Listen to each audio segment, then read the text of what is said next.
So Zosanetiket got all the Karihan priests and all the spiritual ones to start to pay homage to Kemetnu here in Ta-Nehisi called Nubia today.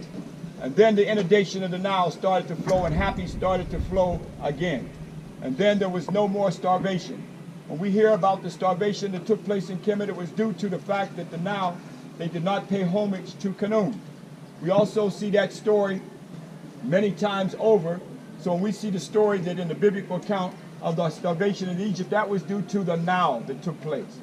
The fact that the floods did not take place. And this Nile meter is still here to determine how high and how low the Nile is. Now today they've got dams. You saw the high dam, the new high dam, and the old dam.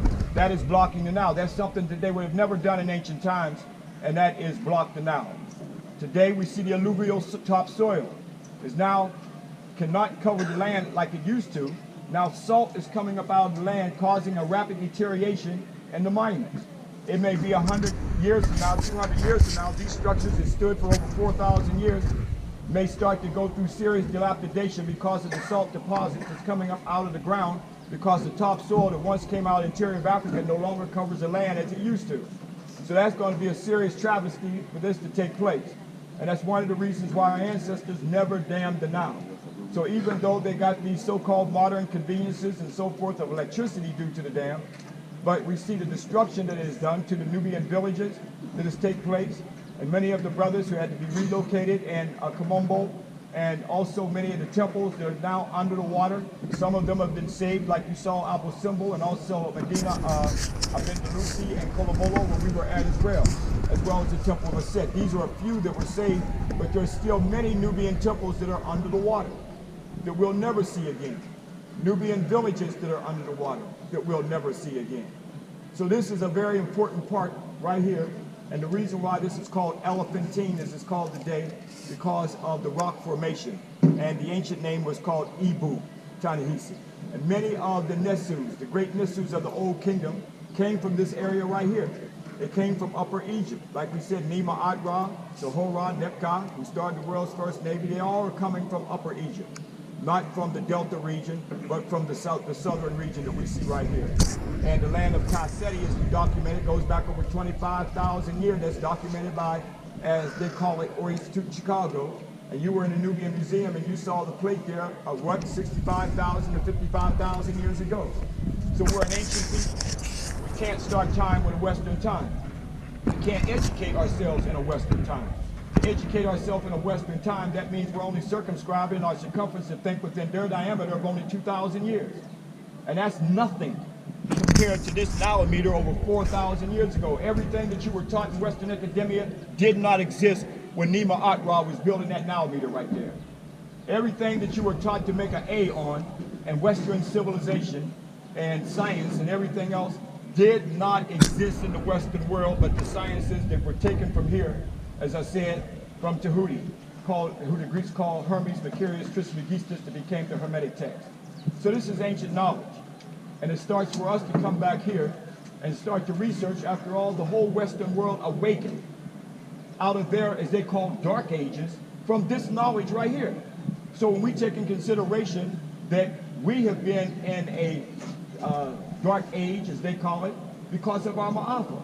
So if they have benefited from this knowledge that brought them to the Western world where they are today, then equally the very people that's still part of our ancestral genetic memory bank, that we've got to unlock that knowledge to benefit us. After all, we are the ones that created it, so at least we can understand a spirituality of its spiritual dialectical laws of opposites in terms of dealing with this ancient science. And these are the things that we've got to unlock.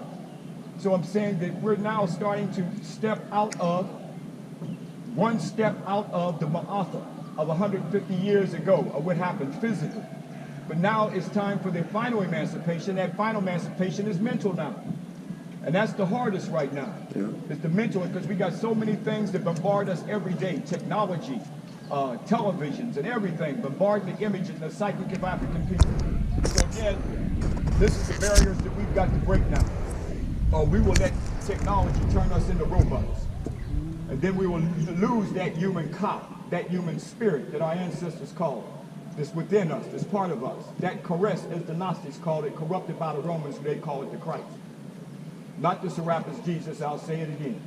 So again, I mean, up and down the Nile, brothers and sisters, it's just mind-blowing. I mean, we can stay just in Nubia for another week and show you a whole nother aspect here. So 15 days is not enough, just to give you an idea here.